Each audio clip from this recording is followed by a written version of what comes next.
Nos amis européens sont divisés face à Donald Trump. Les gars sont divisés. Vous voyez, ça montre leur faiblesse. Leur faiblesse. Ça démontre qu'on disait ça ici tous les jours sur nos différentes productions. Oh, l'Europe est faible, l'Europe est ceci. Non, vraiment.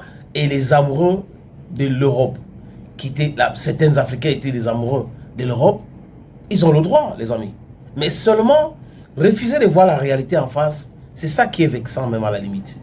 Vous refusez de voir des gens en face qui sont en train de nous polluer, qui nous imposent la souffrance, la misère. Et aujourd'hui, comme il y a un nouveau président aux États-Unis d'Amérique, c'est là où vous vous rendez compte aujourd'hui que les Européens, ce n'est que des bavards. Économiquement, ils sont faibles. Parce que Donald Trump dit quoi? Surtout ces choses-là, les amis. Je vous présente ça dans quelques instants.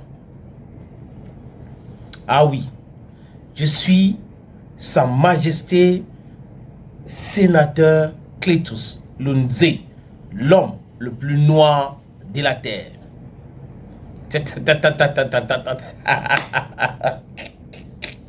Laissez-moi rire comme ça. Et parce que ça va très mal pour les Européens.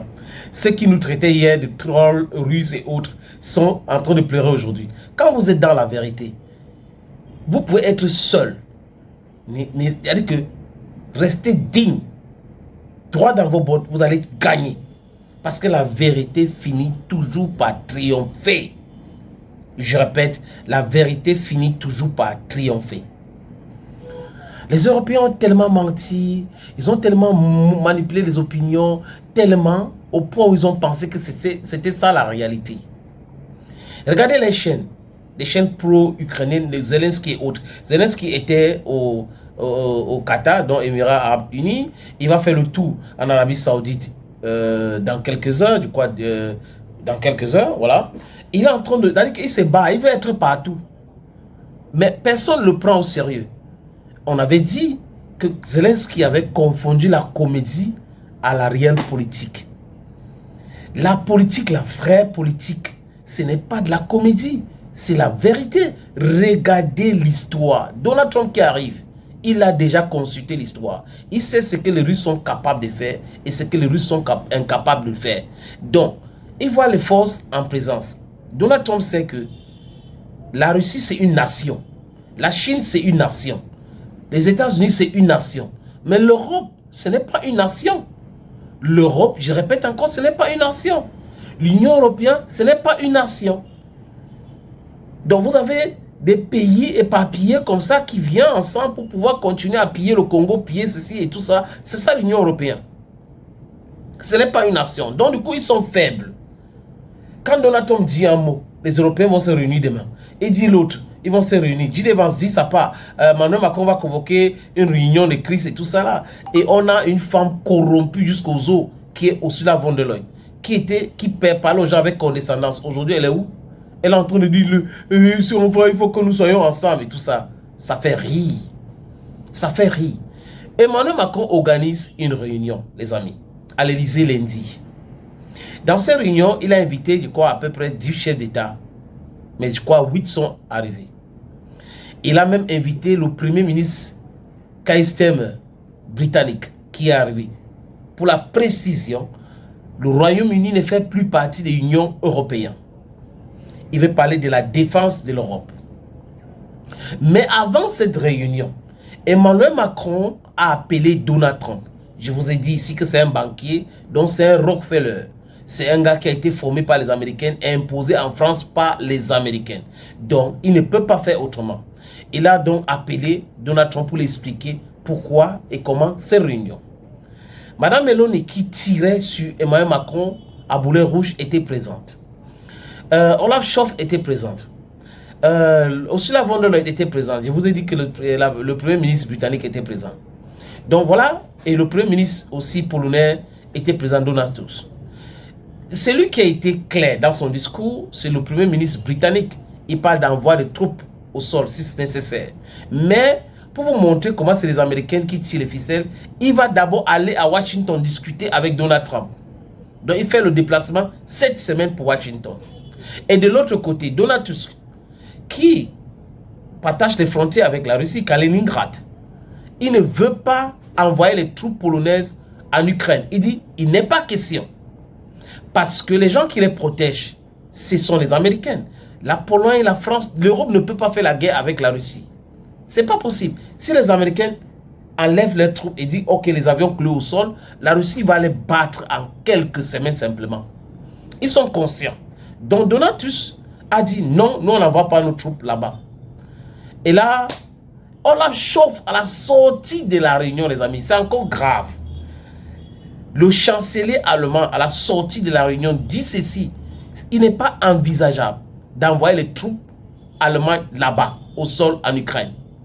Nous devrons continuer à travailler avec nos alliés, surtout les Américains. Ça, ce sont les paroles du chef du gouvernement du pays le plus important de l'Union européenne. Ça veut dire quoi? Que Macron donc a échoué lamentablement dans sa réunion. Meloni, Madame Meloni est atlantiste. Elle est très pro-américaine.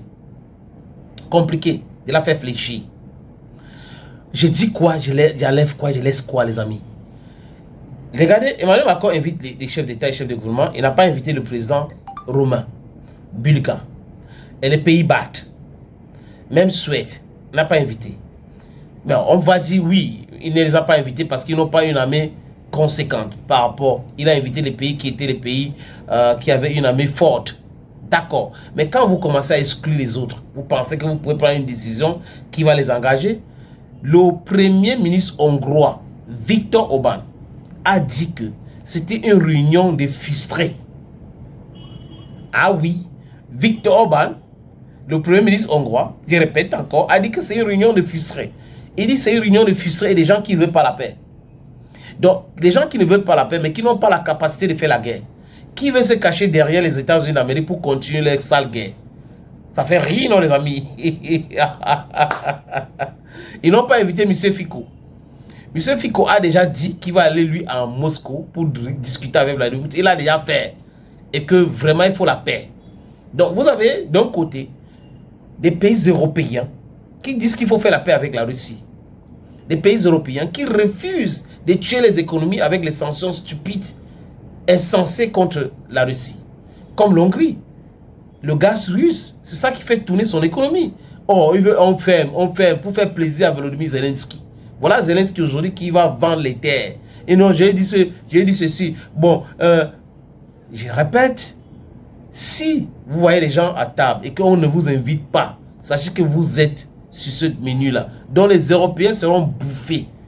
Et ils ont pensé soutenir la guerre en Ukraine avec Joe Biden. Mais Joe Biden n'est plus là. Donc, celui qui est arrivé ne peut pas essayer de travailler avec ceux qui ont fait cette guerre, ceux qui ont voulu de cette guerre, ceux qui sont toujours réfractaires, ceux qui ne veulent pas de la paix.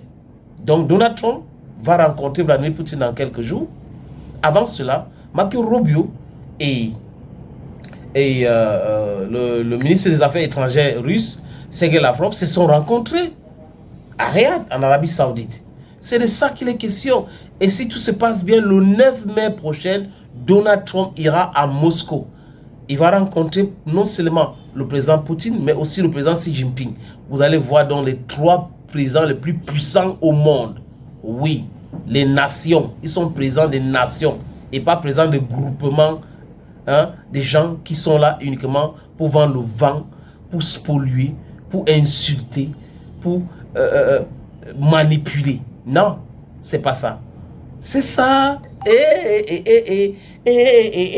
Nous, on est contents, n'est-ce pas, les amis? Oui, parce que la vérité finit toujours par triompher. Et en tant qu'Africains, nous savons de quoi nous parlons quand on parle de la géopolitique. Thank you, friends, and bye-bye.